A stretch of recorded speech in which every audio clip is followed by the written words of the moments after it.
বাংলাদেশের বাইরে পৃথিবীর বিভিন্ন প্রান্তে যে যেখান থেকে চ্যানেলে দেখছেন আপনাদের সকলকে সাদর আমন্ত্রণ তৃতীয় মাত্রা দেখবার জন্য। সাম্প্রতিক নানা বিষয় নিয়ে আলোচনার জন্য আমার সঙ্গে স্টুডিওতে রয়েছেন, আমার বায়ে বসা আছেন সুইডেন ভিত্তিক সংবাদ মাধ্যম নেত্র নিউজের প্রধান সম্পাদক তাসনিম খলিল এবং আমার ডানে রয়েছেন সাংবাদিক, নানা পরিচয় তার, উপস্থাপক, কবি কাজী জেসিন, লেখক। স্বাগত আপনাদের দুজনকেই তৃতীয় মাত্রায়। তাসনিম খলিল, আপনাকে বিশেষভাবে স্বাগত। আপনি প্রথম এসেছেন তৃতীয় মাত্রায় এবং আপনাকে অভিনন্দনও যে বাংলাদেশে যে পট পরিবর্তন ঘটল সেখানে আপনার ভূমিকা এবং আপনার প্রতিষ্ঠানের অবদান নিঃসন্দেহে স্মরণ করবার মতো। সাংবাদিকতাটা বাংলাদেশে খুব সুবিধের হচ্ছিল না মনে হয় এবং যে কারণে আপনাকে দেশ ছেড়ে চলে যেতে হয়েছে এবং যথেষ্ট সাফারিংসের মধ্য দিয়ে গেছেন। দুজনের কাছে প্রশ্ন যে পরিবর্তনটা নানা রকমের চেষ্টা করে দেশের ভেতর থেকে বাইরে থেকে ঘটানো গেল, এই পরিবর্তনটাকে আসলে কীভাবে দেখেন এবং এটা কতটা সাস্টেইনেবল সেটা আমি একটু আপনাদের দুজনের কাছ থেকে আরও একবার বুঝতে চাই। আপনার সঙ্গে এর আগে কথা হচ্ছে, তাসনিম আপনার সঙ্গে প্রথম আপনার কাছ থেকে বুঝতে চাই। ধন্যবাদ। পরিবর্তনটাকে আমি খুবই পজিটিভলি দেখি, কিন্তু এটা একটা জিনিস আমাদেরকে বুঝতে হবে। আমার কাছে যেটা মনে হচ্ছে যে অনেক দিন একটা ঘর বন্ধ ছিল, হঠাৎ করে কেউ একজন জানালাটা খুলে দিয়েছে, দরজাটা খুলে দিয়েছে। এবং এখন আমাদের আসলে মূল চ্যালেঞ্জটা হলো এই যে খোলা দুয়ার এবং খোলা জানালা, এটা যেন খোলাই থাকে, এটাই আমাদের চ্যালেঞ্জ। সেটা শুধু সাংবাদিকতার ক্ষেত্রে না, সেটা রাজনীতির ক্ষেত্রে, সেটা আইনের শাসনের ক্ষেত্রে, সব ক্ষেত্রেই। তো এটা সাস্টেইনেবল, আমার কাছে যেটা মনে হয় যে সাস্টেইনেবল তখনই হতে পারে যখন গণমানুষ বা জনগণ যখন এটার সাথে এই সাস্টেইনেবিলিটিটা অ্যাচিভ করার জন্য যখন সবাই এটাতে ইনভলভ হবে। বাংলাদেশে আমরা সবসময় একটা জিনিস আনফর্চুনেটলি আমরা যেটা দেখি যে আমরা সবসময় আশা করি সরকার কিছু একটা করে দিবে। এটা আওয়ামী লীগ হোক, বিএনপি হোক, অন্তর্বর্তীকালীন সরকার হোক, আমরা দাবিটা জানাই যে এটা কেন করে দেওয়া হচ্ছে না। মিডিয়ার ক্ষেত্রে যদি মিডিয়া ওই আইনটা কেন করা হচ্ছে না, এটা কেন বাতিল করা হচ্ছে না, হ্যাঁ, আমরা খুব বেশি একটা প্যাসিভ ক্রিটিসিজমের একটা জায়গায় থাকি। কিন্তু অ্যাক্টিভলি যে একটা চেঞ্জ আনতে হবে বা একটা চেঞ্জ যেটা এসেছে সেটা ধরে রাখার জন্য যে কাজটা করতে হবে সেটা আমরা অনেক সময় করি না বা বেশিরভাগ সময় করি না। তো going back to your question about sustainability, গণতন্ত্র তখনই সাস্টেইনেবল হয় যখন গণমানুষ এটার সাথে সম্পৃক্ত হয়। এটা কোনো সরকারের বা কোনো বিশেষ রাজনৈতিক দলের কাজ না। এই প্রশ্নটাকে আমি এইভাবেই দেখি। কিন্তু গণমানুষ সম্পৃক্ত হওয়া তো আরও অ্যাক্টর আছে, তাদের ইচ্ছা অনিচ্ছার উপরও নির্ভর করে। চাইলেই গণমানুষ সব কিছুর সঙ্গে সম্পর্কিত হতে পারে না। সেটাই, আমাদেরকে তো এখন গণমানুষকে সম্পৃক্ত করার ক্ষেত্রে আবার গণমাধ্যমের একটা ভূমিকা আছে। গণমাধ্যমকে একটা স্পেস ক্রিয়েট করতে হয়, জনপরিসর ক্রিয়েট করতে হয়। বিগত কতগুলো বছর আমরা দেখেছি যে খুব মেইন স্ট্রিম বা লিগেসি মিডিয়ায় যে চ্যানেলগুলো আছে, যে প্ল্যাটফর্মগুলো আছে, ভ্যানুগুলো আছে, এগুলো তো সিভিয়ারলি রেস্ট্রিক্টেড ছিল। আপনার প্রোগ্রামটা হয়তো কিছুটা ব্যতিক্রম, কিন্তু আপনাকেও কিন্তু অনেক চাপ নিয়ে কাজ করতে হয়েছে। আমরা পত্রিকায় দেখেছি, আপনি টুইটারে অনেকবার নিজে এটা বর্ণনা করেছেন। শেষ পর্যন্ত আমরা দেখলাম যে বাংলাদেশের যে জনপরিসর এটা তো ফেসবুকে চলে গেল অনেকটা, হ্যাঁ, অথবা ইউটিউবে চলে গেল অনেকটা। আমি মনে করি যে গণমানুষকে মানে এই যে গণতন্ত্র প্রতিষ্ঠার ধারায় এই মিশনটাতে গণমানুষকে সম্পৃক্ত করতে হলে গণমাধ্যমকে মানে মিডিয়া আউটলেটসগুলোকে একটা ভূমিকা রাখতে হবে। আর আরেকটা জিনিস হলো, এটা তো কেউ আমাদেরকে আসলে ওই যে বলে না হ্যান্ডিং over on a golden platter, হ্যাঁ, কেউ তো আমাদেরকে একটা বাটিতে তুলে সার্ভ করে দিবেন। এটা আমাদেরকে নিতে হবে, এটা আমাদেরকে আদায় করে নিতে হবে। জি, আমি আসবো আবার আপনার কাছে। মিস কাজী জেসিন, আপনার কাছ থেকে শুনতে চাই। ধন্যবাদ জিলুর ভাই আমন্ত্রণ জানানোর জন্য আপনার প্রোগ্রামে। তো আপনার প্রশ্নটা ছিল হচ্ছে পরিবর্তনটাকে আমরা কিভাবে দেখি এবং পরিবর্তনটা সাস্টেনেবল কতটা। আমরা নিঃসন্দেহে পরিবর্তনটাকে পজিটিভলি দেখি, তাই না?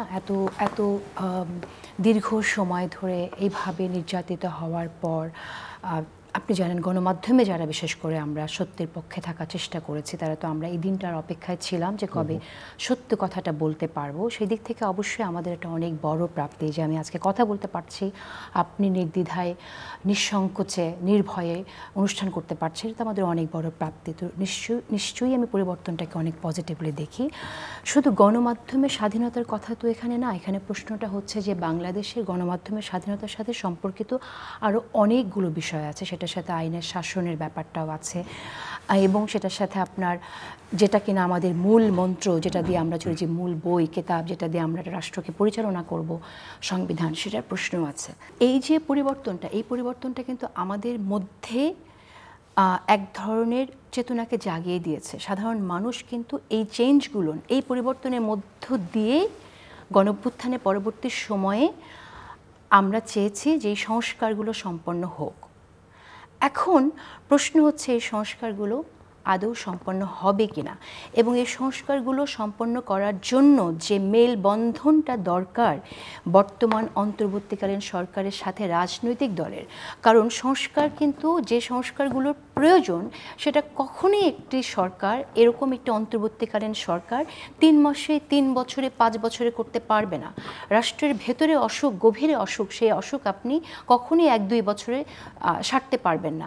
একটা সংবিধান যখন সম্পূর্ণভাবে লেখার কথা আমরা বলি, তার মানে আমরা বুঝে নেই যেটা অনেক দীর্ঘ প্রক্রিয়ার মধ্যে দিয়েই এটাকে যেতে হবে, দীর্ঘায়িত একটি প্রক্রিয়া। সুতরাং এটি তো অন্তর্বর্তীকালীন সরকার এটা বলছে, কিন্তু আমরা জানি যে সেখানে একটি সমন্বয় রাজনৈতিক দলগুলোর সাথে দরকার, কারণ তাদেরকে এটা ক্যারি করতে হবে। নির্বাচনের পর যেই আসুক না কেন তাদেরকে সেই কমিটমেন্ট দিয়ে এটা ক্যারি করতে হবে। এটা হচ্ছে আমি বুঝি ব্যক্তিগতভাবে। আরেকটি জিনিস যেটা আপনি বলছেন কতটুকু সাস্টেনেবল এই পরিবর্তনটা, এখন এই পরিবর্তনটা সাস্টেনেবল কিনা সেটা বোঝার জন্য আমাদেরকে ফিরে যেতে হবে যে বিপ্লবের বা গণ অভ্যুত্থানের যে চেতনাটা ছিল সেই জায়গায়। এটা কিন্তু গণ অভ্যুত্থানই ম্যান্ডেট দিয়েছে এই সরকারের, এটা তো আমরা এগ্রি করি সবাই। তো গণ অভ্যুত্থানে যদি এই সরকারের ম্যান্ডেট দিয়ে থাকে, গণ অভ্যুত্থানের পেছনে যে চেতনাটা ছিল মানুষের, গণমানুষের যে আকাঙ্ক্ষাটা ছিল, সেই একই আকাঙ্ক্ষা এই সরকার ধারণ করে কিনা সেটার উপর নির্ভর করছে এটা সাস্টেনেবল কিনা। সাস্টেনেবল কিনা সেটা তো সাধারণ মানুষ যদি ভোট দেয় তাহলে। আপনি একটা সমাবেশ করলেন এই সরকারের বিপক্ষে এবং সেই সমাবেশে লাখ লাখ জনতা দাঁড়িয়ে গেল এবং বলল এই সরকারকে চাই না, তখন আপনি বলতে পারবেন না যে এই সরকারটি আর সাস্টেনেবল আছে, তখন সরকারের ভিতটা নড়ে যাবে। সুতরাং মানুষের যে আকাঙ্ক্ষার জায়গা সেটার সাথে যদি এই সরকারের দূরত্ব হয়ে যায় তাহলে আমি বলবো যে সরকারটা সাস্টেনেবল থাকবে না। সেই জায়গায় সরকারের মনোযোগী হতে হবে যে আসলে মানুষ কি চেয়েছে, মানুষের আকাঙ্ক্ষার দিকে আমার মনে হয় তাদের ফিরে আসতে হবে এবং সেইভাবেই সামনের কাজগুলো তাদের করতে হবে আমি মনে করি। বেশি স্পেসিফিক হলাম না। মিস্টার তাসলিম খলিল, কিছুটা ইঙ্গিত কাজী হোসেনের কথার মধ্যে আছে, কিন্তু আমি যেই কারণে আসলে প্রশ্নটা রেখেছিলাম সেটা হচ্ছে যে এই যে আকাঙ্ক্ষা, এই যে ইতিবাচক পরিবর্তন এবং এর সাস্টেনেবিলিটির প্রশ্নটা এই কারণে রাখলাম যে এই গত 3 মাসে অভ্যুত্থানোত্তর পরিস্থিতিতে আমরা সবাই মিলে আসলে কি করলাম, কি করছি, সেই কারণেই প্রশ্নটা। এটি নিয়ে ইতিমধ্যেই অনেক রকমের অনিশ্চয়তা, অনেক রকমের সংশয়, অনেক রকমের আতঙ্ক, অস্থিরতা তৈরি হয়েছে। সেটা রাজনৈতিক ক্ষেত্রে, অর্থনৈতিক ক্ষেত্রে। অনেকে মনে করছেন যে বাংলাদেশের ভবিষ্যৎ পথরেখা হয়তো অন্য কোনো দিকে চলে যাচ্ছে। অনেকে মনে করছেন যে পুরো অতীতটাকে মুছে ফেলে সামনে নতুন একটা ইতিহাস রচনা করতে হবে। তো নানা ন্যারেটিভ, নানা রকমের কথাবার্তা আছে। আমি তো সেই কারণে প্রশ্নটা করেছিলাম। এবার আমি আরও একবার ওই প্রশ্নের সূত্র ধরে আপনার কাছ থেকে শুনতে চাই। আমি এই সরকারকে কিছুটা হলেও মানে আরেকটু সময় দেওয়ার পক্ষপাতী, কারণ আমাদেরকে একটা জিনিস বুঝতে হবে, আমি নিজে পলিটিক্যাল সায়েন্সের স্টুডেন্ট এবং অন্যান্য দেশে এই ধরনের ঘটনা যখন ঘটেছে, ফর এক্সাম্পল একজন অটোক্রেটিক রুলার যখন হেলিকপ্টারে করে পালিয়ে যান বা কার্গো বিমানে করে পালিয়ে যান, এরপরে একটা দেশে কি হয় সাধারণত, যেমন সোমালিয়ার একটা উদাহরণ আমরা দিতে পারি যে সিয়াদ বারে যখন পালিয়ে গেলেন রাতারাতি স্টেট কলাপস করলো, যেটা স্টেট ফেইলিয়ার না, স্টেট সম্পূর্ণরূপে একেবারে ভেঙে চুরমার হয়ে গেল।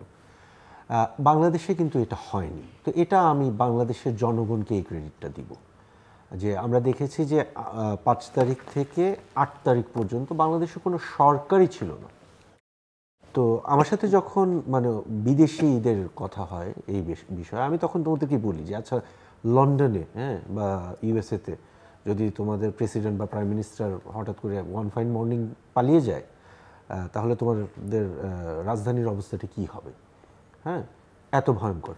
কিন্তু ওই তুলনায় অবশ্যই বাংলাদেশে অনেক জায়গায় হামলা, অগ্নিসংযোগ, লুটপাট এগুলো অনেক জায়গায় হয়েছে, কিন্তু স্টেটটা কলাপস করেনি। তো এই দিক থেকে বাংলাদেশের জনগণের একটা ক্রেডিট আছে যে তারা গণ অভ্যুত্থানকে তারা রক্ষা করতে পেরেছেন। রাজনৈতিক দলগুলোকে ক্রেডিট দিতে হবে, গণ অভ্যুত্থানকে তারা রক্ষা করতে পেরেছেন, এবং ওই পেরেছেন বলেই কিন্তু অন্তর্বর্তীকালীন সরকার ক্ষমতা নিয়েছেন বা দায়িত্বটা নিয়েছেন। তারা বলছেন যে তারা দায়িত্বটা নিয়েছেন। এখানে সেনাবাহিনীর একটা ভূমিকা ছিল, আমরা সবাই জানি। তো এখানে এখন আমি আসলে এই যে নানা মুনির নানা মত, এটাকে আমি খুব খারাপভাবে দেখব না, কারণ এতগুলো বছর বাংলাদেশের মানুষের মুখটা তো চাপা ছিল। এখন সবাই বিভিন্ন ধরনের, সবার কিন্তু আমার একটা বাংলাদেশকে কিভাবে আমি দেখতে চাই, আমার একটা ভিশন আছে, আপনার একটা আছে, জেসিনের একটা আছে, আমাদের এই স্টুডিওর যারা আছেন সবার ভিন্ন ভিন্ন। আমরা এক একটা জিনিস হয়তো চাই, কিছু জায়গায় হয়তো ওভারল্যাপ হয়। তো এটা খুবই ভালো একটা ট্রেন্ড যে সবাই কথা বলছেন, কিন্তু আমাদের মনে হয় যে আমাদের এই যে আলাপটা আরেকটু সিভিলাইজড এবং ডেমোক্রেটিক ওয়েতে করা উচিত। যেভাবে এখন একটা সমস্যা আমি দেখতেছি যে মানে আক্রমণ করা বা মতের মিল না হলে কাউকে ফ্যাসিস্ট বলে দেওয়া বা কাউকে দালাল বলে দেওয়া বা তুমি কি করছিলা আমি এই করছি এগুলা বলা, এটা আমার মনে হয় যে গণতান্ত্রিক বাংলাদেশের জন্য এটা আসলে খুব একটা ভালো হবে না। প্লুরালিটিটা আমি অবশ্যই এন্ডোর্স করি।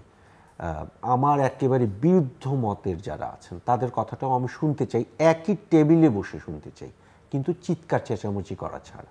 মানে আপনার সম্ভবত কয়েকটা শোতে প্রায় মারামারি লেগে গিয়েছিল, ওইটা আমি চাই না, ওইটা আমি দেখতে চাই না। যে বাংলাদেশে আমরা যেন আমাদের একেবারে যার সাথে আমার মতের একেবারেই মিল নেই তার সাথে আমি একটা টেবিলে বসে কথা বলতে পারবো না কেন? সো এখন যেটা দেখতেছি যে আওয়ামী লীগের আমলের যে কিছু ব্যাপার ছিল না, যে কেউ কিছু বললেই সে জামাত শিবির রাজাকার এগুলো বলা হতো, এখন ওইটা আবার আরেকটা রূপ আমরা দেখছি। কেউ কিছু বললেই তাকে ফ্যাসিস্টের দালাল বা এটা বলা হচ্ছে। এই যে ট্রেন্ডটা, এটা আমরা পরিহার করতে হবে। আর আমি একটু ছোট করে যোগ করি, এখানে কিন্তু বিভিন্ন ইন্টারেস্ট গ্রুপ এখন অ্যাক্টিভ। আমরা অনেকে আছি যারা, আমি আমার নিজের কথা বলি, আমার পজিশন কিন্তু চেঞ্জ হয় নাই কখনো। 2006-এ আমি দেশ ছাড়ার আগেও আমি বলছি গণতন্ত্র, মানবাধিকার, ইলেকশন। দেশ থেকে চলে গেলাম, যতদিন বাইরে ছিলাম বাংলাদেশ নিয়ে কথা বলতে এই তিনটেই বলছি। আমি 2014-এও বলছি, 2018-এও বলছি, 2024-এও বলছি। আমার পজিশন কনস্ট্যান্ট যে বাংলাদেশের মানুষের ভোটের অধিকার দিতে হবে। আমার ভাই বোন ছোট যারা আছে, যারা 18 ইয়ার্স ক্রস করেছে শেখ হাসিনার শাসন আমলে, ভোট দিতে পারেনি এখন পর্যন্ত, তাদেরকে ভোটের অধিকারটা ফেরত দিতে হবে। That is step number 1। এটা আমি যখন এখন বলি অনেকে বলবে যে আচ্ছা তাসনিম খলিল তো বিএনপির দালাল বা কিছু একটা, এই ধরনের আক্রমণ আমাকে সহ্য করতে হয়, কিন্তু এটা আমি বলে যাব। কিন্তু আমরা যারা গণতন্ত্রের জন্য কথা বলেছি, মানবাধিকার, আইনের শাসন এবং মানুষের ভোটের অধিকারের কথা বলেছি, তারা একদিকে, বিপরীতে কিন্তু আরও কিছু একটা অংশ আছেন যাদের আসলে শেখ হাসিনার যে জুলুমের যে যন্ত্র, অগণতান্ত্রিক যে পদ্ধতি, এটার ব্যাপারে কিন্তু আসলে তাদের আপত্তি ছিল না। আপত্তি ছিল শেখ হাসিনাতে, কিন্তু ওই যে জুলুমের যে বিভিন্ন ধরনের অস্ত্র বা টুল আমরা যেটা বলি, ওটার মানে কন্ট্রোল তারা চেয়েছেন। এবং তারা এটা এখন বিপ্লব বা তথাকথিত হোয়াটএভার বিপ্লবের নামে তারা এখন বাংলাদেশকে ওই রকম আরেকটা মানে আওয়ামী স্বৈরতন্ত্র থেকে তারা এখন আরেক ধরনের ব্যবস্থাটা একই, একই ব্যবস্থা ব্যক্তির বদল, কিন্তু ব্যক্তির বদল করে তারা এটা চাচ্ছেন। এটা আমরা মানে যারা গণতন্ত্রের পক্ষের দিকের লোক, এটা আমাদেরকে প্রতিরোধ করতে হবে সঠিক পন্থায়, কোনো ধরনের মানে এই যে চিল্লাচিল্লি, মারামারি, অঙ্গভঙ্গি প্রত্যঙ্গ নাড়ানাড়ি এগুলা ছাড়া। কাজে চেয়েছে একটা জিনিস যেটা তাসনিম বললেন যে আমরা তো চাই যে বিরোধী মত যাদের আছে তাদের সাথে এক টেবিলে কথা বলতে, এটা তো খুবই চাই, লজিক্যালি আমরা কথা বলতে চাই, বুঝতে চাই যে এতদিন ধরে একটি সরকার এমনভাবে নিপীড়ন করে এসছে, মানুষকে গুম করেছে, শুধুমাত্র তাদের নিয়ে মন্তব্য করার জন্য অ্যারেস্ট করে নিয়ে গেছে, ফেসবুকে মন্তব্য করার জন্য প্রায় 4,500 মানুষের বিরুদ্ধে মামলা করা হয়েছে। শুধু ডিজিটাল সিকিউরিটি অ্যাক্টে তো কত আছে আপনি জানেন। এই জায়গা থেকে আমি বলবো যে তারা উচিত তাদের সামনে এসে কথা বলা, যদি তারা মনে করে যে তাদের যে লজিকে বিরোধী পক্ষের কথা বলছি, যে তারা কি জন্য তারা সাপোর্ট করেছে এই সরকারকে, বিগত সরকারকে, সেই জায়গাটা আমি বলি যেটা হওয়া উচিত। কিন্তু আরেকটি ব্যাপার আপনি লক্ষ্য করবেন যে এখানে কয়েকটা লেয়ারই কিন্তু মানুষ ফ্যাসিস্ট সরকারের সাথে ছিল।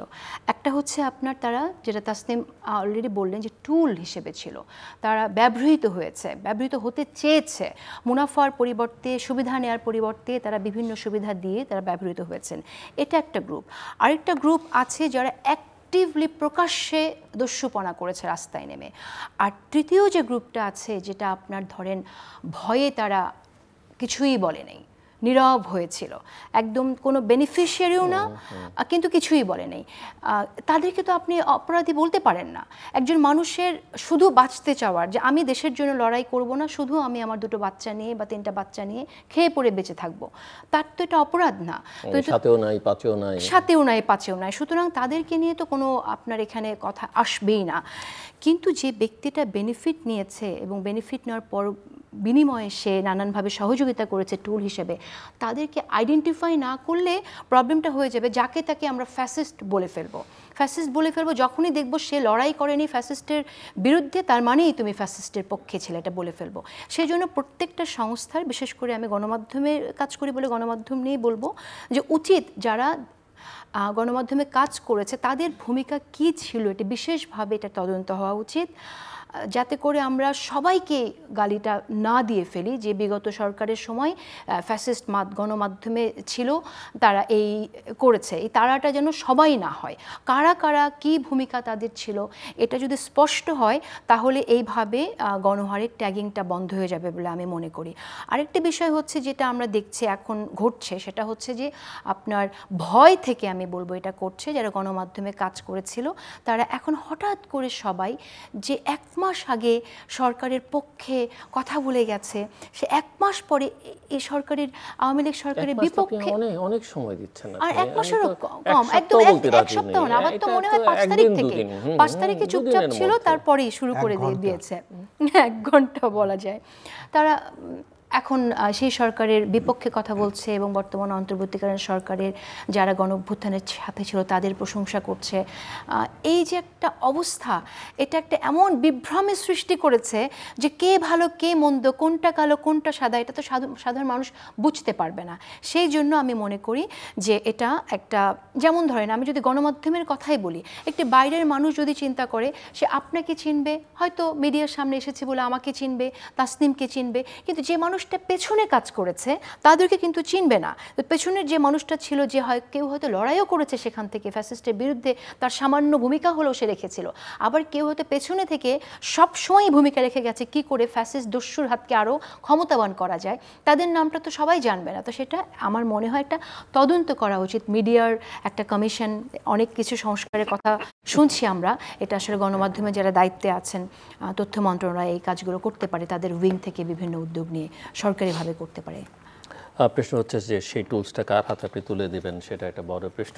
তাসনিম, আমি যেহেতু গণমাধ্যমের প্রশ্নটা এসছে, সংস্কারের প্রসঙ্গ এসছে, এই আলোচনাটা আনতে চাই আপনাদের দুজনের কাছে। আমার প্রশ্ন বিশেষ করে আপনার কাছে প্রথমে, যে সংস্কার না নির্বাচন, শেখ হাসিনার সময় যেমন আমরা বিতর্ক করতাম বা শুনতে চাইতাম যে উন্নয়ন না গণতন্ত্র, তো এখন সংস্কার না নির্বাচন, এটা এবং মিডিয়ার সংস্কার যেটা হচ্ছে, মিডিয়াটা কমিশনও করা হচ্ছে, মিডিয়াতে আসলে কী ধরনের সংস্কার, কী সংস্কার করবেন, কী ধরনের সংস্কার করবেন, কিভাবে করবেন, কতটা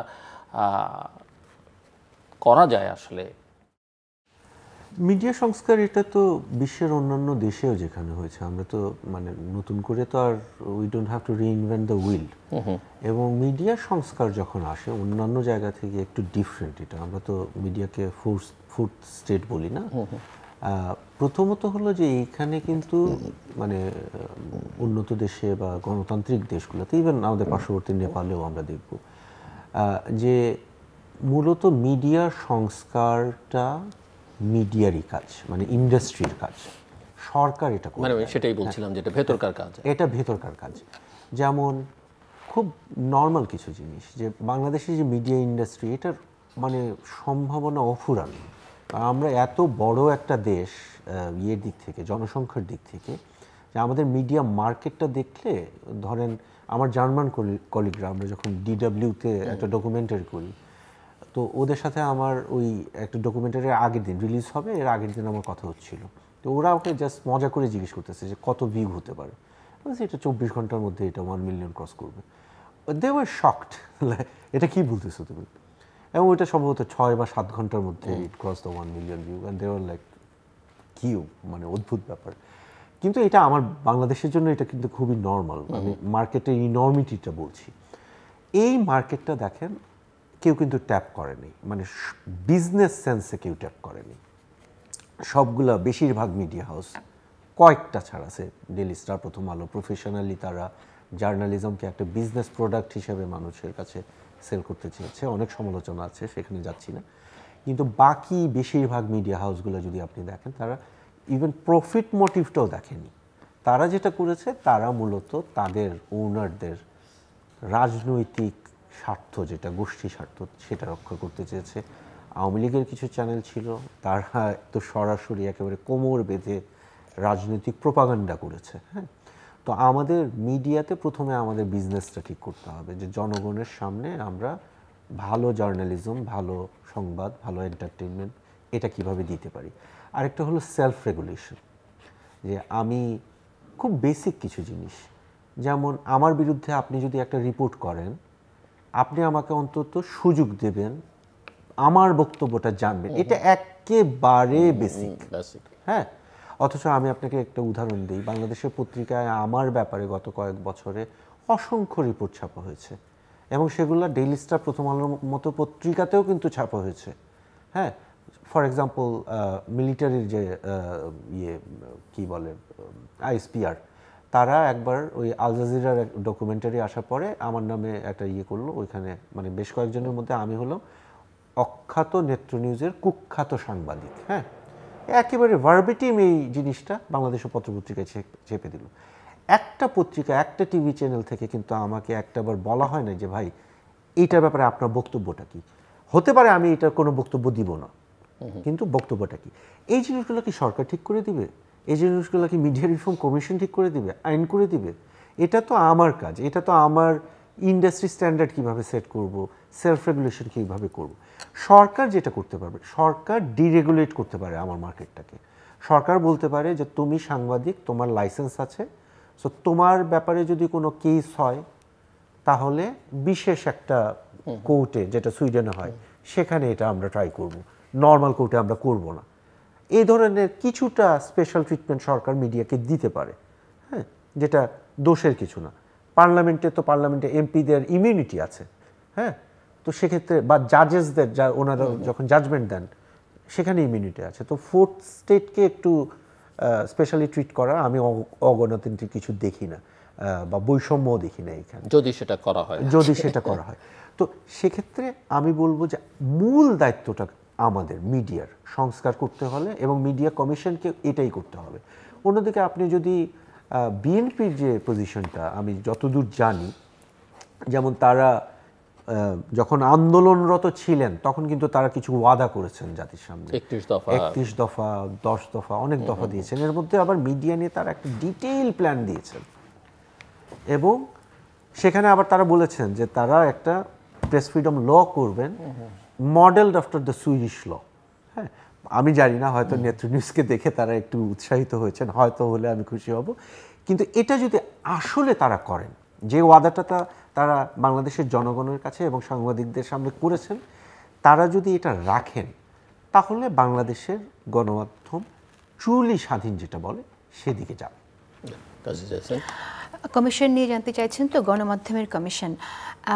মাত্র শুনেছি যে একটা সংস্কারের জন্য প্ল্যান, কিন্তু কি হবে কিছু জানি না। আমার মনে হয় যে এখানে অনেকগুলো কাজ করার আছে এবং সেটা আসলে দীর্ঘ প্রক্রিয়ার ব্যাপার, কিন্তু উদ্যোগটা আসলে কি হবে, কি কি কাজ করা উচিত সেইটা আইডেন্টিফাই করা খুবই দরকার। এখানে একটা জিনিস তাসনিম বললেন যে রাজনৈতিক প্রোপাগান্ডা যেটা করা হয়েছে এবং সেখানে গণমাধ্যম সেখানে ব্যবহার হয়েছে, গণমাধ্যম ব্যবহৃত হয়েই ওই থট পুলিশের সহকারী হিসেবে কাজ করেছে। তো সেই জায়গা থেকে অ্যাড্রেস করার জন্য তো আমাদের আসলে মানে অনেক গভীরে গিয়ে চিন্তা করতে হবে যে আমরা কি করে। আপনার মনে আছে কিনা জানি না, খুবই বিখ্যাত উপন্যাস জর্জ অরওয়েলের 1984-এর উইনস্টন স্মিথ যে গল্পের নায়ক, সে সত্য মন্ত্রণালয়ের দায়িত্বে থেকে সে মিথ্যা প্রচার করতে থাকে এবং একটা সময় তার মধ্যে যে একটা অনুধাবন হলো যে সে তো আসলে খারাপ কাজ করছে, এটা করা যাবে না, এবং তাকে সেখান থেকে নিয়ে গিয়ে পরে যখন তাকে নজরদারির মধ্যে ধরা হলো যে সে আসলে এই কাজটা করছে, তাকে অ্যারেস্ট করে টর্চার করা হলো, রুম নাম্বার 101 নিয়ে করা হলো। তো আমার তো মনে হয়েছে যে আমরা যারা কাজ করেছি, যারা আসলে লড়াই করতে চেয়েছি, তাদের কাছে প্রত্যেকটা শুধু আয়না ঘরে তো নিয়ে গেছে মানুষকে, আর যারা একটু বিরুদ্ধে কথা বলতে চেয়েছে তাদের প্রত্যেকটা নিজের ঘরেই তো রুম নাম্বার 101 ছিল। কখন পুলিশ আসবে, কখন কি তার উপর নেমে আসবে। তো যাই হোক, এরকম একটা অবস্থায় রাজনৈতিক প্রোপাগান্ডার মধ্যে দিয়ে যখন মিডিয়া কন্ট্রোল করা হয়েছে, এটাকে লড়াই করার জন্য কাজ অনেক বিস্তর কাজ। একটি হচ্ছে যেটা তাসনিম বললেন যে সাংবাদিকদের অনুধাবন করার ব্যাপার। সাংবাদিক পরিচয় দিয়ে যারা সাংবাদিকতার নামে দস্যুপনা করেছে তাদেরকে আইডেন্টিফাই না করে আমরা তার কাছ থেকে সাংবাদিকতা আশা করব? আমরা তো একবার দেখেছি তারা কি করেছে, তার কাছ থেকে আমি কি করে সেই জিনিসটা আশা করব? সেটা একটা প্রশ্ন আমার থেকে যাবে এবং সেই জায়গাটা আমরা কি করব, এটা এই কমিশনের অ্যাড্রেস করতে হবে, নাম্বার 1। নাম্বার 2 হচ্ছে যে সুইডেনের প্রেস ফ্রিডম অ্যাক্টের কথা বলছেন। সুইডেনের তো গণমাধ্যমের জন্য অনেক প্রশংসিত বিশ্বব্যাপী, তো সেটা যদি করা যায় আমার মনে হয় সেখানে 31 দফার যে প্রপোজালটা আছে এটা বিএনপির সাথে বসে এরকম কিছু তারা গ্রহণ করতে পারে কিনা তাদের কমিশনে, সেটা একটা ব্যাপার হবে। তৃতীয় যে বিষয়টা আমি আপনাকে বলবো সেটা হচ্ছে স্বাধীনতা, গণমাধ্যমের স্বাধীনতা আমরা চাই, সবাই কথা বলুক, আমরা চাই, কিন্তু গণহত্যাকারীদের সহযোগী হিসেবে যারা ছিল তাদের কথাও কি আমরা শুনতে চাই? গণহত্যাকারীদের দোষর যারা ছিল তাদেরকে আপনি সেই দস্যুদেরকে স্বাধীনতাকে আমরা দেব কিনা, সেই বিষয়টা আমি সামনে হাজির করতে চাই। স্বাধীনতা কেন দিবেন না? আপনি তাদের বিচার করেন, বিচার করে তাদেরকে কাস্টডিতে নেন, জেলখানায় রাখেন, আপনি যখন গণমাধ্যমের যখন আপনি গণমাধ্যমের প্রসঙ্গ আসছে সেটা বিচারের ব্যাপার আপনি বলছেন, যে কোনো ক্ষেত্রে আমি বলছি, হ্যাঁ অবশ্যই এটা তো বিচারের ব্যাপার আসছে, কিন্তু সেই প্রাথমিক কাজটাই তো করা হয়নি যে কারা আসলে দোষর ছিল। আপনি তো হত্যাকাণ্ডের কথা বলছেন, কিন্তু গণহত্যাকারীদের দোষর হিসেবে ছিল কি পন্থায় ছিল, কারা কারা ছিল, সেগুলো তো ধোঁয়াশা বিষয়, সেগুলো নিয়ে তো 3 মাসে কেউ কোনো কাজ করে নাই। তো সেই জায়গা থেকে যখন আমরা স্বাধীনতার কথা বলছি, তার মানে যেহেতু তারা আইডেন্টিফাইড না, তাদেরও স্বাধীনতাটাকে আমরা নিশ্চিত করছি, সুতরাং ওই কাজটা ইম্পর্টেন্ট। আরেকটি কথা আমি বলবো, সেটা হচ্ছে আমরা যে যুগটায় বাস করি এখানে কিন্তু সোশ্যাল মিডিয়া খুবই গুরুত্বপূর্ণ। সোশ্যাল মিডিয়া যখন আপনার প্রথম ওয়েস্টে শুরু হলো, তখন আমার মনে হয় না তারা একটাবারও চিন্তা করেছিল যে উন্নয়নশীল দেশগুলোতে যেখানে কিনা আপনার শিক্ষার হার এত কম, এই সোশ্যাল মিডিয়া তাদের জীবনে কি ভূমিকা নিয়ে আসবে।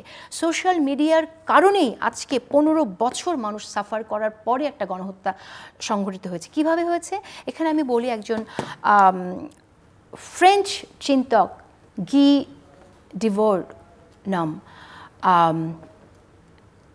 আমি যদি নামটা ভুল না বলে থাকি, অনেক আগে ওনার একটা বই পড়েছিলাম আমি। উনি ওখানে তার বইয়ে যেটা বলেছেন সেটা হচ্ছে মানুষ আসলে, শাসকরা আসলে পণ্য, বিনোদন, খেলাধুলা এগুলোকে খুব বেশি লাইমলাইটে আনার মধ্য দিয়ে তার শোষণ কাজটা খুব ভালো মতো করে। এবং মিলিয়ে দেখেন গত 15 বছর কিন্তু এই কাজই হয়েছে।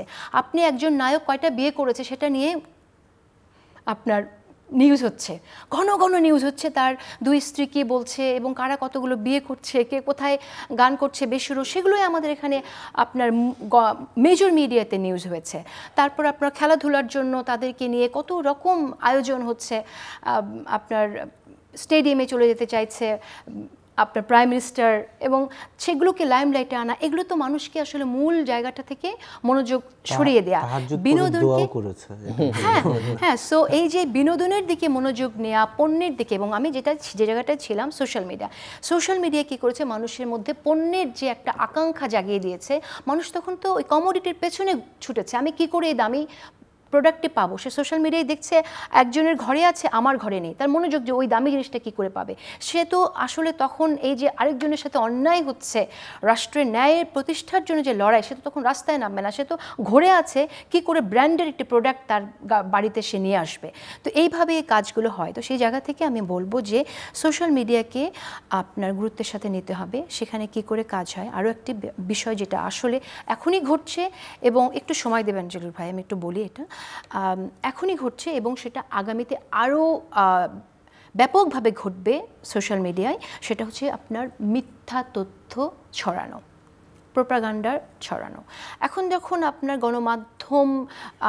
গণমাধ্যমে এই গণহত্যাকারীর দোসররা তাদের প্রোপাগান্ডা ছড়াতে পারবে না এ বরাত দিয়ে, তখন করবে কি, তারা সোশ্যাল মিডিয়ার ফেসবুক, টুইটার, ইনস্টাগ্রাম এগুলোতে হাজির থেকে তারা এই কাজগুলো করবে, যেটা অলরেডি শুরু হয়েছে।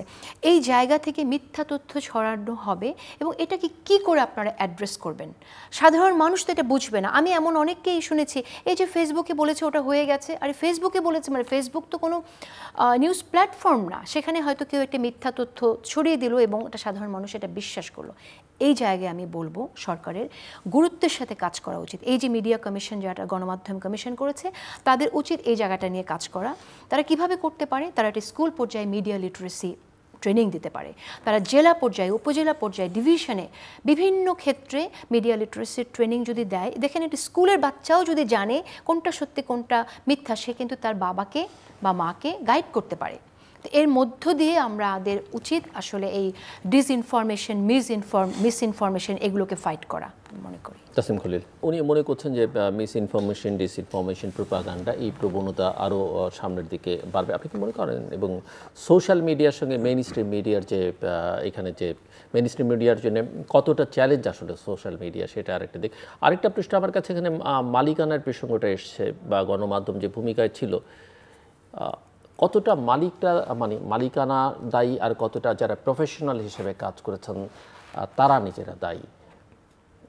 না, মালিকানার বিষয়টা তো খুবই, মানে এটা কি শুধু সরকারের চাপে করতে পারেননি, এটা কি শুধুমাত্র মালিকদের কারণে করতে পারেননি, কারণ নিজেরাও করতে চাননি? এবং সাংবাদিকতায় যে চ্যালেঞ্জ থাকে, যে ঝুঁকি থাকে, সেটা ওই যে কেউ কেউ বলেন যে আমরা সবই জানতাম কিন্তু আমরা এগুলো প্রচার করিনি, কারণ হচ্ছে কার ঘাড়ে কয়টা মাথা ছিল।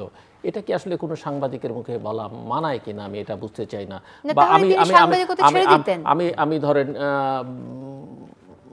কর্নেল রশিদের ইন্টারভিউ করলাম, সো আমি হয়ে গেলাম তার প্রমোটার। কিংবা এখন যদি আপনি কোনো আওয়ামী লীগ নেতার ইন্টারভিউ করেন এবং তাকে যদি আপনি চাই বলেন না কেন যেভাবে,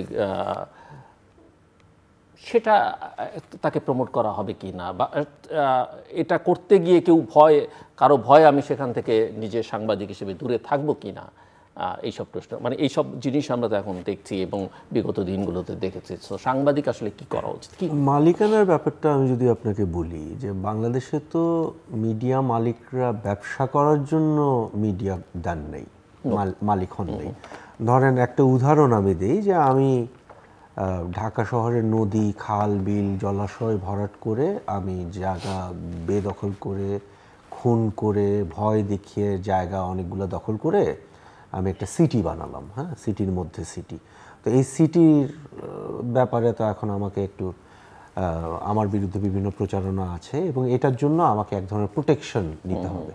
আমি একটা, দুইটা, তিনটা করে আমি 19টা মিডিয়া আউটলেট প্রতিষ্ঠা করলাম, রেডিও, টিভি, পত্রিকা।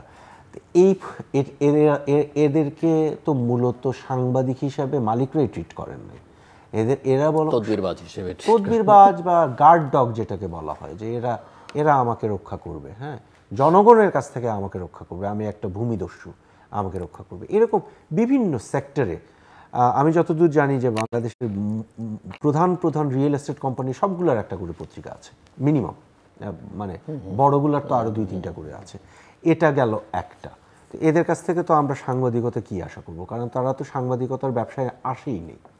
আবার যারা সাংবাদিকতার ব্যবসা করেন, ব্যবসা হিসাবে করেন, তারা যখন বলেন যে আমরা সবই জানতাম কিন্তু জানাই নাই, এই ক্ষেত্রে হোয়াট এভার, যে কোনো কারণে জানাই নাই, এই ক্ষেত্রে কথা হলো যে আমি 10 টাকা দিয়ে আপনার কাছে পত্রিকার একটা কিনতেছি, English, Bangla, Hindi, whatever, আমার সাথে আপনার তো একটা চুক্তি, আমি একজন কনজিউমার, আপনি একজন প্রোভাইডার, আপনার সাথে আমার চুক্তি হলো যে আপনি আমাকে এই 10 টাকার বিনিময়ে আমার খবর যেটা আপনি জানেন সেটা যাচাই বাছাই করে সঠিক খবরটা আমাকে দিবেন, আর যদি না দিতে পারেন তাহলে আপনি পত্রিকাটা মানে শাটডাউন করে আপনি চলে যান। হ্যাঁ, আপনাকে তো কেউ বাধ্য করে না এই পত্রিকা চালাইতে, কিন্তু আপনি আমার 10টা টাকাও নেবেন, আবার যা জানেন সেটা আমাকে জানাবেন না, কয়েক বছর পরে বলবেন হা হা হা আমরা তো জানতাম কিন্তু তো জানাই নেই, দেন প্লিজ রিটার্ন মাই মানি। হ্যাঁ, আমি তো এখন এই যে কাপটা আছে, হ্যাঁ, এটাতে যদি আমি জানি যে ম্যানুফ্যাকচারার জানতো এটাতে কোনো ডিফেক্ট আছে, তারপরেও আমাকে সেল করছে, আমি তো তাকে সু করতে পারি। যে সমস্ত পাবলিশার্স বা এডিটররা এই কথা বলবেন তাদের কি কোনো দায়িত্ব নাই? মানে এটা আমরা সব সময় দেখি যে মিডিয়া সম্পাদকরা কোনো দায়িত্ব নিতে চান না, বা তাদেরকে কোনো এজেন্সি কিছু ধরিয়ে দেবেন, তারা সেটা যাচাই বাছাই ছাড়া বা যে ভিডিও অডিও প্রচার করতে থাকবেন না, সেটা করবেন। এবং এজেন্সি রিপোর্ট তো অনেকগুলো, যেগুলোকে বলা হয় খাওয়ানোর রিপোর্ট, তারা এখনো করে যাচ্ছেন। আমি যেটা বলবো যে বিভিন্ন আরেকটা আমার ধারণা, আপনি আমাকে কারেক্ট করবেন যদি আমার ধারণা, বাংলাদেশি ইনভেস্টিগেটিভ জার্নালিজমের নামে যা হয় তার ম্যাক্সিমাম হচ্ছে ফিট করা এজেন্সি কর্তৃক, একদম ম্যাক্সিমাম একদম। কারণ ইনভেস্টিগেটিভ জার্নালিজম আনফর্চুনেটলি আমাদের সাউথ এশিয়ায়, মানে পুরোটা যদি ধরি আমি, পাকিস্তানে কিছুটা হয়েছে, এবং সেটাও মানে পাকিস্তানের সেলিম সাজদাদ আমার সহকর্মী ছিলেন, প্লুটো বুকসে তার একটা বইও এসেছে, তাকে তো হত্যা করা হয়েছে এবং সবাই জানে যে আইএসআই হত্যা করেছে। তো বাংলাদেশে যেমন কাজী জেসিন এবং সবাই they will attach to the fact যে ডিজিএফআই কীভাবে অ্যাক্টিভ ছিল মিডিয়াকে দমিয়ে রাখার জন্য। সো ইনভেস্টিগেটিভ জার্নালিজম বাংলাদেশে ওই অর্থে ছিলই না কখনো। এর বাইরে যেগুলো আমরা ইনভেস্টিগেটিভ জার্নালিজম দেখি, এগুলো তো যেটাকে বলে ওই যে লিখে দেয়, বলতে গেলে স্ক্রিপ্ট লিখে দিত, যে এইটা স্ক্রিপ্ট, এখানে এই ছবি বসবে, এখানে এই ভিডিও ফুটেজ বসবে, এটাই চলছে। এবং এখন পর্যন্ত আমি দেখি যে সরকার থেকে, ফর এক্সাম্পল র্যাব অমুক ছাত্রলীগ নেতাকে অ্যারেস্ট করেছে, তার কাছে বন্দুক পাওয়া গেছে বা ইয়াবা পাওয়া, একেবারে আগের মানে সাংবাদিকরা কিন্তু এখন ওইটাকে প্রশ্ন করতেছেন না। তো সাংবাদিকতা বাংলাদেশে আনফর্চুনেটলি, বা ইনভেস্টিগেটিভ জার্নালিজম এক ধরনের ওই যে গোপন স্টেনোগ্রাফি, বিভিন্ন ডিজিএফআই থেকে বা র্যাব থেকে বা ডিবি থেকে তাদেরকে ফিড করা হয়েছে, সেটাই তারা খবর হিসাবে ছেপে দিয়েছেন এবং সেটাই তারা ইনভেস্টিগেটিভ জার্নালিজম হিসাবে প্রচার করেছেন। দীর্ঘদিন ধরে এই বিষয়টি আসলে হয়ে আসছে, আমরা জানি, তাই না? এটা তো আসলে গত 15 বছরে এটা একদম খুবই নগ্নভাবে হয়েছে। ইভেন টেলিভিশনে ঠিক আর কি যাবে, কোন নিউজটা কিভাবে দেয়া হবে, সেই জিনিসগুলো হয়েছে। তো এগুলো আমার মনে হয় যে তাসনিম যেটা বললেন যে এখনও হচ্ছে, এটা খুবই আশঙ্কার বিষয়। যে আমরা তো আসলে লড়াই করেছি গণমাধ্যমের স্বাধীনতার জন্য, এখানে কোনো এজেন্সির কোনো প্রভাব যেন না থাকে, সব ধরনের শাসকের এবং সব ধরনের সংস্থার প্রভাব থেকে মুক্ত হয়ে আমরা একটা স্বাধীনভাবে সংবাদ মাধ্যম কাজ করবে, এরকম একটা প্রত্যাশা থেকেই তো এই লড়াই, এবং এখনও সেই আকাঙ্ক্ষা আমাদের মধ্যে আছে এবং সেজন্য কাজ করতে চাই। কিন্তু সেখানে যদি এরকম সন্দেহ থাকে বা এই ঘটনাগুলো ঘটে থাকে, সেটা একটা খুবই শঙ্কার কথা। আমার মনে হয় যে এটা নিয়েও আমাদের আসলে কাজ করা উচিত, এবং তাসনিম এই জায়গায় গুরুত্বপূর্ণ ভূমিকা রাখতে পারবেন। আমি আশা রাখি যে হয়তো উনি সামনে কিছু তথ্য তুলে আনবেন, যাতে করে যারা এই কাজটা করছেন তারা তাদের মধ্যে তাসনিমের কথা আপনি বলছেন, তাসনিম তো তার নেত্র নিউজের মাধ্যমে, ডিডব্লিউর মাধ্যমে সঙ্গে যুক্ত হয়ে এই কাজটা করেছেন। সেখান থেকে কি আমরা কোনো শিক্ষা নেওয়ার চেষ্টা করেছি, বা আমরা কি সেখান থেকে অনুপ্রাণিত হয়েছি, সেটা কি আমরা দেখেছি কখনো? বা তাসনিমরা যখন করেছেন আমরা কি দাঁড়িয়েছি, যে বা তারা যখন ঝামেলা পড়েছেন, বা তাদের পোর্টাল যখন বাংলাদেশে কোনো অ্যাক্সেস ছিল না, কেউ না কি কথা হয়নি তো, বলেছে না সেটা? হয়নি। আমার শো যখন বন্ধ করা হয়েছে, থ্রেড দেওয়া হয়েছে, তাতে- কেউ তো তাতে তখন কি হয়? এসে কোনো বলে নাই তো কেউ, বরং ওই জায়গায় অন্য শো শুরু হয়ে গেছে, কারোর তো প্রতিবাদ দেখিনি আনফর্চুনেটলি। এগুলো তো আসলে খুব দুঃখজনক। কিন্তু এই যে আমরা কেউ আসি না সময় মতো, তখনই তো ওই জন্য অনেক মানুষ সাফার করতে হয়। তো এই ঘটনাটাই ঘটেছে। তা আমি জানি তাসনিমের পাশে যেভাবে দাঁড়ানোর কথা ছিল, তখন তো সে কীভাবে দাঁড়ায়নি, দাঁড়ানো তো দূরের কথা, বরং তার বিরুদ্ধে অবস্থান নিয়েছে। এটাই সবচেয়ে দুঃখজনক যে তার বিরুদ্ধে ইভেন আপনার জনপ্রিয় পত্রিকাগুলোতেও পর্যন্ত নিউজ হয়েছে, তাই না? এটা খুব দুঃখজনক। তো আমরা এরকম সময় তো আসলে আগামীতে আর চাই না, সেজন্যই আমাদের আকাঙ্ক্ষাটা, এবং আমরা আশা করি যে সবাই সমন্বিতভাবে কাজ করতে পারবো এবং যার যেটা বলার বলতে পারবো বোল্ডলি বলে যাব। তাসনিম, আমি আপনার কাছে এখন একটু শুনতে চাই যে আপনি শুরু থেকেই বোঝা যাচ্ছে যে আপনি এক ধরনের অপটিমিস্টিক অন্তত এই পরিবর্তনোত্তর পরিস্থিতিতে। বাট আসলে এখন আপনি কি চান? আপনি কি চান বলতে কি চাওয়া সেটাও প্রকাশিত হয়েছে, কিন্তু অনেকগুলো বিতর্ক আছে যে যে আমি যেটা আগেই বললাম, সংস্কার আগে না নির্বাচন আগে, কি সংস্কার করবেন, কতটুকু এই সরকার করবে, নির্বাচনটা আসলে কবে হবে, সেটা সেই রোডম্যাপটা কি, পলিটিক্যাল পার্টিগুলোর সঙ্গে তার কমিউনিকেশন কি, স্ট্র্যাটেজি কোনো কমিউনিকেশন নাই, যেটা আছে সেটা অনেকটা পিআর অ্যাক্টিভিটিসের মতো। সো এই জায়গাগুলোতে প্রথম কথা হলো যে আমি খুবই অপটিমিস্টিক মানুষ, ইটস নট এ সিক্রেট। আর বাংলাদেশ নিয়ে যারা কাজ করবেন, অপটিমিস্টিক না হলে পাগল হয়ে যেতে হবে। লাইক মানে মানুষ একটা ডিপ ডিপ্রেশনে চলে যাবে। হ্যাঁ, সো হয়তো অপটিমিস্ট হওয়াটা আমার এক ধরনের সেলফ ডিফেন্স। আর সংস্কারের কথা যেটা বললেন, এখানে একটা যে খুব গুরুত্বপূর্ণ জিনিস হলো যে 5 তারিখ পর্যন্ত, 8 তারিখ পর্যন্ত, 15 তারিখ পর্যন্ত সংস্কার শব্দটা আমরা আন্দোলনের সময় আসলে শুনিনি। আমরা শুনেছি শেখ হাসিনাকে পদত্যাগ করতে হবে, বা আমার ভাই মরল কেন, বিচারের দাবিটা ছিল। আমার কাছে মনে হয় যে সংস্কার থেকে গুরুত্বপূর্ণ হলো আগস্ট মাসে, জুলাই মাসে যা হয়েছে তার বিচার নিশ্চিত করা, আন্তর্জাতিক বিচার নিশ্চিত করা। কারণ আমি অন রেকর্ড আবার বলছি, আরেকটা শতেও বলেছি যে আমি আইসিটি বা ডোমেস্টিক যে এজেন্সিগুলো আছে এগুলোর উপর আমার বিন্দুমাত্র আস্থা নাই। আমি মনে করি যে সংস্কার যেটা বলছি আমরা, সেটা মূলত আন্তর্জাতিক বিচারটা কিভাবে হবে, সেই বিচারিক প্রক্রিয়াটা কিভাবে বা সেই উদ্যোগটা কিভাবে হতে পারে, কোনো ধারণা? বাংলাদেশ তো রোম সনদে স্বাক্ষরকারী দেশ, আমরা আইসিসির মেম্বার। আপনার জেসিনের এখানকে আমার ক্যামেরাম্যান ভাই বোন যারা আছেন, তাদের প্রত্যেকের ট্যাক্সের 1 টাকা হলেও আইসিসিতে যায়। হেগে তাদের অফিসের বিদ্যুৎ বিলটা আমাদের টাকা থেকে, ট্যাক্সের টাকা থেকে একটা অংশ যায়। তো ওটা আমাদেরই কোর্ট। আমরা খুব সহজ, সরকার একটা সেলফ রেফারাল দিয়ে দিতে পারে যে এই কেসটা আইসিসিতে চলে যাক।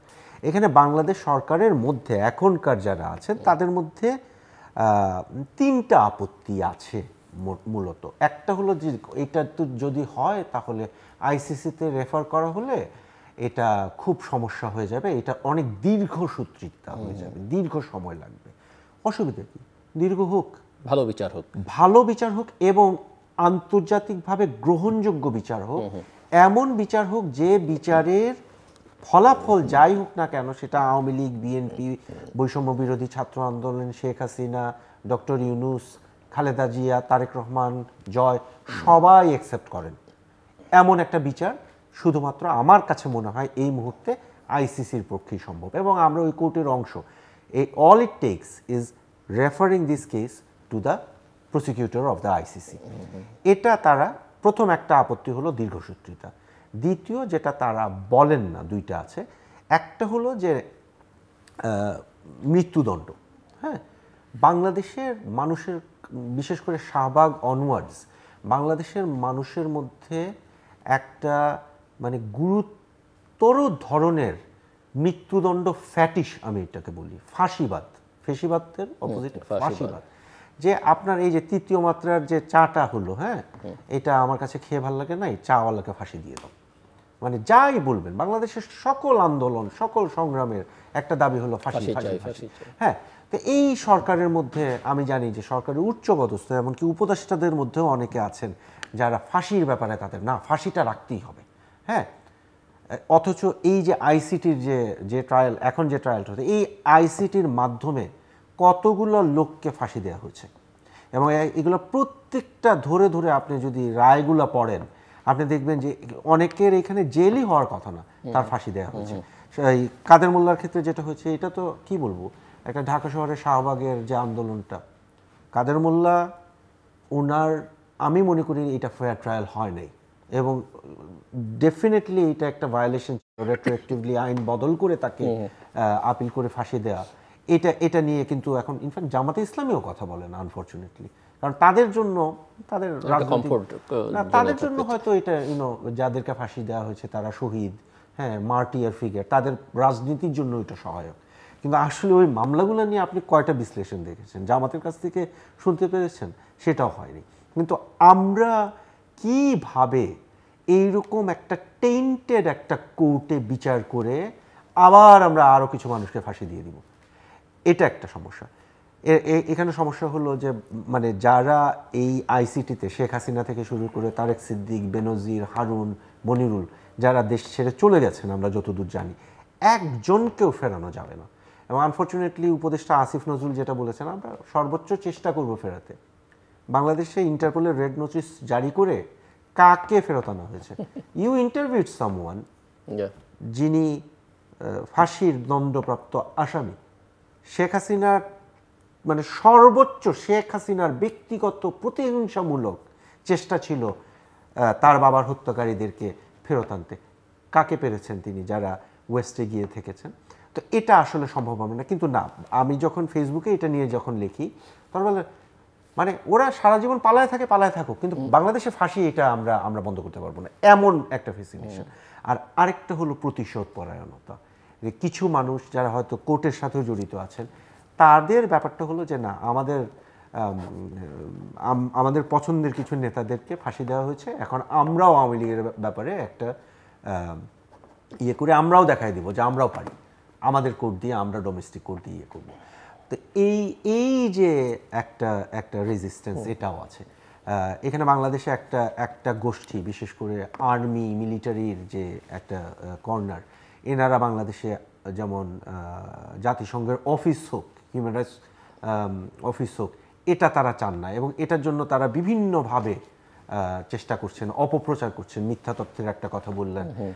জাতিসংঘের তো হিউম্যান রাইটস অফিস বিশ্বের বিভিন্ন জায়গায় আছে, হ্যাঁ, কোন জায়গায় এলজিবিটি রাইটস প্রতিষ্ঠা করার জন্য কি করে ফেলেছে, যে জাতিসংঘের মানে অফিস হয়ে গেলে এলজিবিটি রাইটস প্রতিষ্ঠা হয়ে যাবে। এটা যদি হইতো তাইলে তো মানে হইছিলই, হ্যাঁ, উগান্ডাতেও আছে। তো এই যে অপপ্রচার, মিথ্যা প্রচার, এবং বাংলাদেশের যে এই যে এক ধরনের ইনসুলার একটা অ্যাটিটিউড বিভিন্ন গোষ্ঠী, বিভিন্ন কর্নার থেকে আমরা দেখি, এটার কারণে আমি মনে করি যে বিচারটা হচ্ছে না। সংস্কার থেকে আমি বিচারের উপরে বেশি গুরুত্ব দিব, কারণ সংস্কারের কথা তো আমরা জানি না। এবং সংস্কার যে করবে, এই সরকারের ম্যান্ডেট কই থেকে আসছে? এই সরকারের তো সংস্কার করার কোনো ম্যান্ডেট নাই। এই সরকার আসছে একটা গণ অভ্যুত্থানের কারণে, একটা রাজনৈতিক, একটা গভর্নমেন্টাল শূন্যতা ক্রিয়েট হয়েছে, সেটাকে ফিল ইন করার জন্য একটা ট্রানজিশনাল গভর্নমেন্ট হিসাবে সরকারটা এসেছে।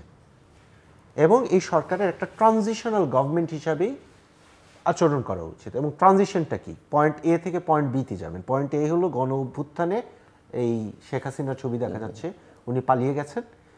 আর পয়েন্ট বিটা হলো বাংলাদেশের মানুষ একটা free and fair, internationally acceptable ইলেকশনের মাধ্যমে তাদের নেতৃত্ব চুজ করবেন। এই পয়েন্ট এ থেকে পয়েন্ট বিতে যে ট্রানজিশনটা হবে, অন্তর্বর্তীকালীন সরকারের উচিত এখানেই ফোকাস করা।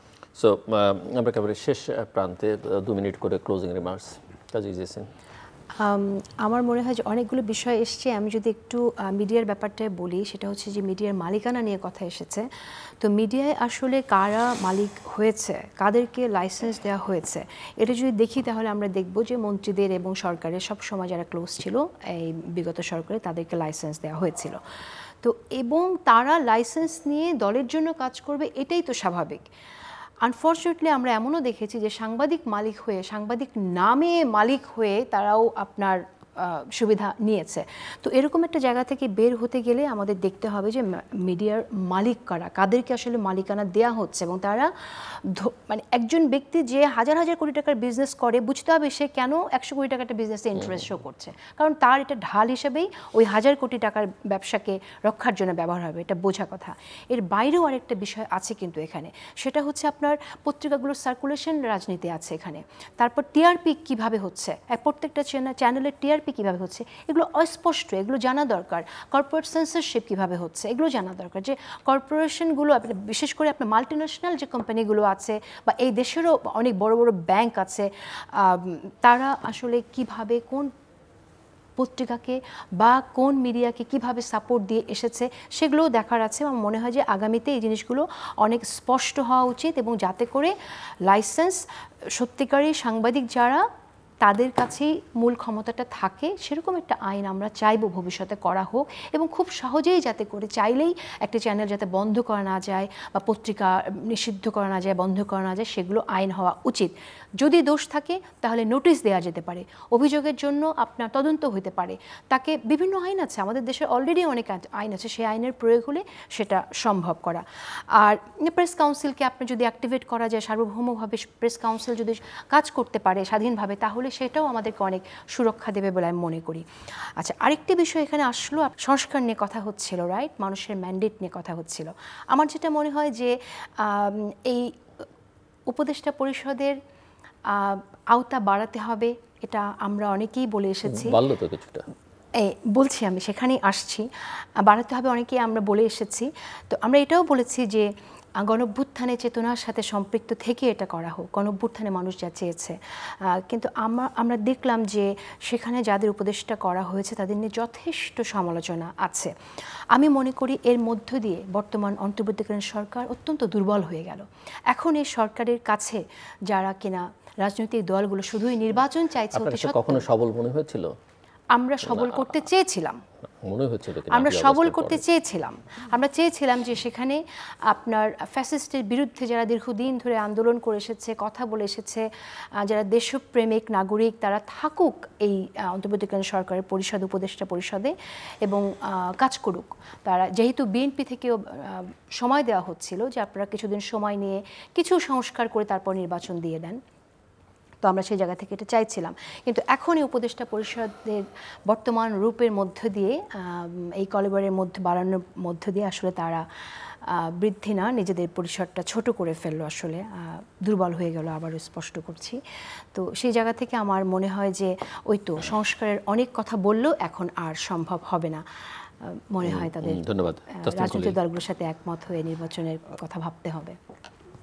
জেসিন তো মোটামুটি সবই কভার করলেন। আমি শুধু একটা সংস্কার বা বর্তমান উপদেষ্টা পরিষদে আমি একটা নতুন উপদেষ্টা পজিশন দেখতে চাই, নির্বাচন বিষয়ক উপদেষ্টা, যার কাজ হবে একটা ফ্রি অ্যান্ড ফেয়ার ইলেকশনের লক্ষ্যে কীভাবে নির্বাচন কমিশনকে সাহায্য করা যায়, সহায়তা করা যায়, এটা নিশ্চিত করা।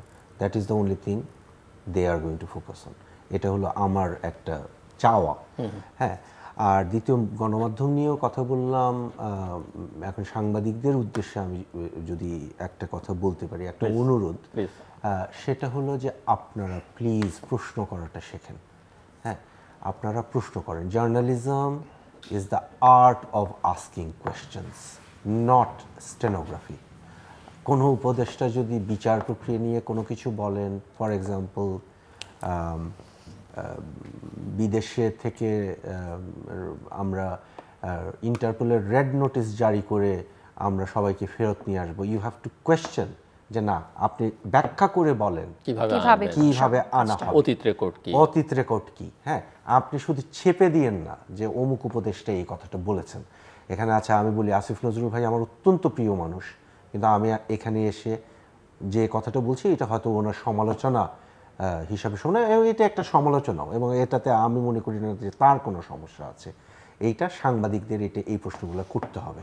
হ্যাঁ, বা স্বাস্থ্য উপদেষ্টা যিনি আছেন তাকে প্রশ্ন করতে হবে যে এই যে জুলাই আগস্টে আমাদের এতগুলো ভাই বোন যারা আহত হয়েছেন, তারা অনেকে বিনা চিকিৎসায় পঙ্গুত্বর দিকে যাচ্ছেন, অনেকে মারা গেছেন, এদের ঠিক মতো চিকিৎসা কেন দেওয়া হয়নি? আমরা দেখেছি একটা ফাউন্ডেশন করা হয়েছে, সেটাতে বিভিন্ন অমুক আহ্বায়ক অমুক সেক্রেটারি এটা করা হয়েছে, বাট এদের আসলে কাজটা কি, অ্যাচিভমেন্টটা কি, কে প্রশ্ন করেছেন? হ্যাঁ, বা এইখানে RAB, police, DGFI, BGB, army এদের বিরুদ্ধে যে অভিযোগগুলো এসেছে শুধুমাত্র জুলাই আগস্ট না, এর আগেও এক্সট্রা জুডিশিয়াল এক্সিকিউশনস এবং বলপূর্বক অন্তর্ধান নিয়ে তাদের বিরুদ্ধে যে অভিযোগগুলো আছে, এই প্রশ্নগুলো এখন সাংবাদিকদের করতে হবে।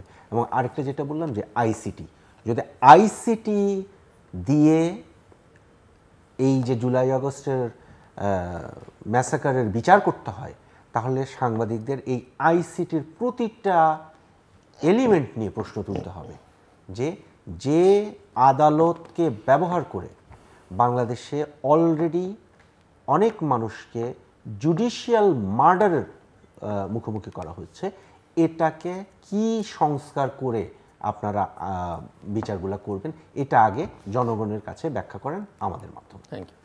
দর্শক, অনুষ্ঠানের শেষ প্রান্তে আমরা সামাজিক যোগাযোগ মাধ্যম ফেসবুকে, এক্স এবং ইউটিউবে তৃতীয় মাত্রা লাইভ স্ট্রিম হচ্ছে, আপনারা দেখতে পারেন। টেলিভিশনের পর্দায় দেখতে না পারলে যে কোনো সময় যে কোনো স্থান থেকে ইউটিউবে তৃতীয় মাত্রা চ্যানেলটি সাবস্ক্রাইব করে এই পর্ব বা পুরোনো পর্বগুলো আপনারা দেখতে পারেন। মিস কাজী জেসিন এবং মিস্টার তাসিম কলিল, অসংখ্য ধন্যবাদ এই আলোচনা শুনবার জন্য। দর্শক, নানা বিষয় নিয়ে আমরা আলোচনা করেছি।